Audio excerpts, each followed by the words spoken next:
Hello there, I'm Elwyn, and this is the wee folk or the fae folk of Ireland, and a short rundown of what they are in the culture of Ireland. Beyond the weather and the marsh, there is a whisper in the dark through the tides of disarray, where wisdom knows the way. If you listen very still, there are answers to the ills, where the ancient pulses deep of the memories you keep.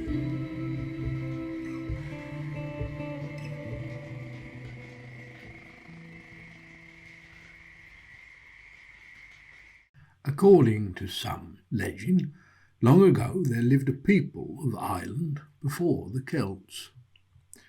These people were known as the Tuath Did Danann, meaning the tribe of the goddess, reputed to be descendants of the goddess Danu. These people were said to have mastered the magical arts, which granted them unnaturally long life. Their skills in the arts were only rivaled by their skill in warfare and craftsmanship. The Celts, or Milesians, attacked and won a war against the Tuath Dé Danann, eventually driving them underground.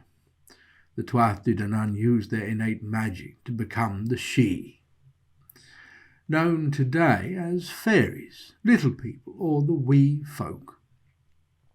Like most folkloric events, the fairies and their magical, mysterious ways are often used to make sense of the indescribable or incomprehensible. Pre-Christian monuments are said to have been built by fairy folk. Bad luck and illness are a result of offending the fairies, and people who disappear have been kidnapped by the little people. Even natural and supernatural phenomena can be explained by fairies. In general, it's best to avoid angering the fairies, because who knows what they might do. Entrances to the other world of the fairies are everywhere. Caves, tombs, barrows, forts, even tree hollows and roots. A lone hawthorn tree are often referred to as fairy trees. Some places inhabited by fairies are visible only to humans who have what is known as the gift. Other places are visible just once every 7 years. 7 was very important to the Celts. One example is Green Isle, a fairy island said to sit off the Causeway coast near Rathlin Island. Fairy forts are essentially the remains of Iron Age and early medieval ring forts, of which there are thousands still remaining in Ireland today. Farmers and landowners often plough and mow around them so as not to incur the wrath of the little people. They will also avoid disturbing Neolithic tombs, stone circles and standing stones, all thought to be connected to the Fey world. Folklore has played a greater role in protecting these monuments and trees than the official government institutions.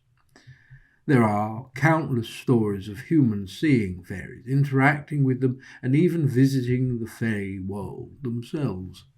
In many tales, the Fey lived much the same way as the Irish.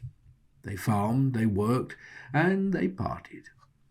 According to Irish folklore and oral tradition, humans and Fey brushed shoulders on a frequent basis, but the trick was to get along with them and not do anything that drew their attention. Certain methods were employed to keep the fairies at bay. Garlands of marigolds and primroses at your door, a wood of ash, rowan, blackthorn, or a bag of clover around your neck were all means of self-protection from the fairies. Another way was to turn your coat inside out when passing a fairy. They aren't fond of iron, salt, or bread either. There are accounts of humans being stolen away by the little people, either in mind or body or both. In versions of the tale, their loved ones attempt to rescue them. Usually, this is with the help of a wise woman with experience of the fairy world, following precise and sometimes bizarre instructions. And if they were followed exactly, a loved one is returned, and if not, they may live in the fairy world forever. These stories, much like fairy tales in other cultures, are there to serve as a warning, reminding the Irish of their Christian duties and what happens to those who turn their backs on them. I hope you found this enlightening. Thank you very much. Goodbye.